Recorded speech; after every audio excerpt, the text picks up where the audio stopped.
Hello, beautiful, and welcome to Cultivating Inner Beauty, where we're all about loving our healthy selves from hair, skin, and nutrition. And that, my friend, starts from within. So we are now in April, but let me just say March has been very good to me. I've been able to accomplish a lot of my goals just in the month of March, all because I was able to change my mindset and not focus so much on like the fear behind like what I had initially. And so just shifting my mindset, I've really been going after my goals. And so I'm excited about like the rest of this year, because if I could just keep this momentum up, which I know I will, then I know I'll be able to get a lot done. But I do not want to be by myself. I want to share these 3 tips with you today in this video. But before I do that, 2 of the things that I was able to do, which is a big thing for me, I have always been like a more reserved person. And so one of the things that I created were these monk fruit cinnamon sugar pecans. And so I was able to get them into a store, which is a pretty big deal. I was kind of nervous at first, but the owner worked with me and I was able to get them in the store. And then another big thing that I accomplished was a lot of times I don't like being in front of a lot of people. At least that has been the saying that I've been telling myself for a long time now.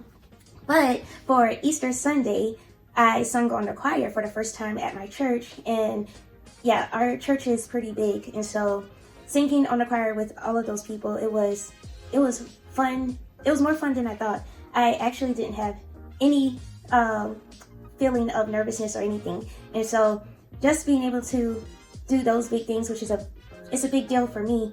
I want to be sure that I'm not alone in this and that you're going to accomplish everything in this year as well. So if fear is stopping you, here are the 3 tips to move forward. So the first thing is to educate yourself.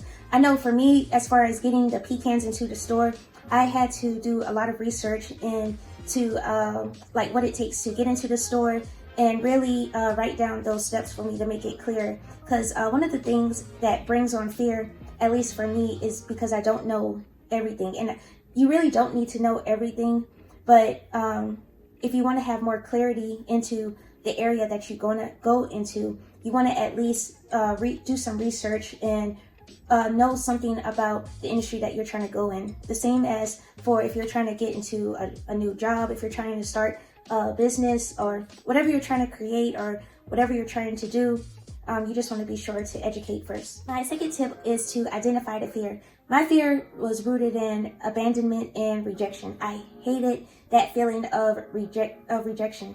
And so I didn't want to experience that in my work. So a lot of times I would hesitate with putting things out because I wanted people to respond a certain way. I wanted them to respond the way I respond to my work. Or especially if I put a lot of time into it, then, you know, I want you to respond the same way. And the truth was I had this certain expectation, and it wasn't a good expectation, or it wasn't a real expectation, because everybody don't respond the same way.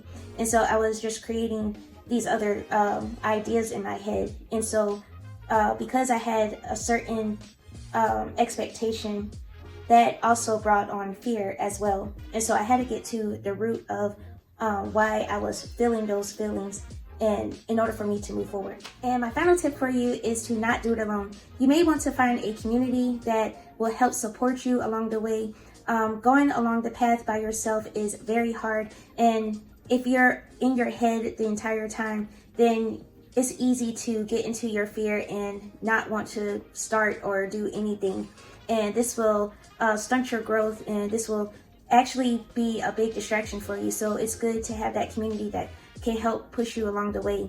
And also I encourage you to invite God into every area of your life, because when you do that, then he gives you the strength and he gives you the provision and the clarity, everything that you need in that season in order to do what you're supposed to do at that time. And so one of the things for me, I'll tell you, when I first was going to sing at my church, I was so nervous because it's a lot of people and I wasn't sure how choir practice was going to look or anything. And so like that first day when I went, I remember it was like raining and everything, and I was like a few minutes late. And so I already heard them, like, I think they were doing like some practice drills or something right before I came in. And so when I heard them, I was like, well, I'm too late. So I went back out of the church, and I saw someone in their car, one of the ministers, And I don't know, I just felt led to talk to him real quick, and he actually encouraged me to go back in and just go ahead and do the practice, continue with the choir practice. And ever since then, I just kept going. And so once I went back inside though, so I got that encouragement from the minister. And then as I was going back in, I kept meditating on 2 Timothy chapter 1, verse 7. And it talks about how the Lord didn't give us a spirit of fear, but of power, love, and self-discipline. And so I kept saying that over and over until I went into the sanctuary. And so that has been like my top scripture I've been meditating on. And every time now when I'm feeling kind of nervous or I'm not sure what the outcome would be, I do these 3 steps, but I really focus on not doing it alone. And so I always pray before I do something, and I ask God to give me strength to do it. If it's in His will, let it go well. And yeah, I also just meditate on that scripture, 2 Timothy 1 and 7, and it really helps me out. And then it also helps me to get out of my head, because now I'm understanding that the most people can say is just no. And so now that I understand what my outcome can be, then I know I can like start to put myself out more and just go for everything, every opportunity that comes my way. So I hope this video encourages you. I would say write a list of at least 5 to 7 things that you would like to do this week. Maybe 5 things to start small. Make a list of that, and don't make your list too small. Like, I don't know what's a simple goal you may have, but think of some big things.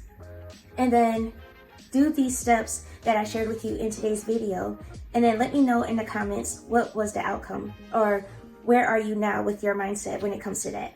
Okay? Well, I will talk to you next time, beautiful. Talk to you later. Bye.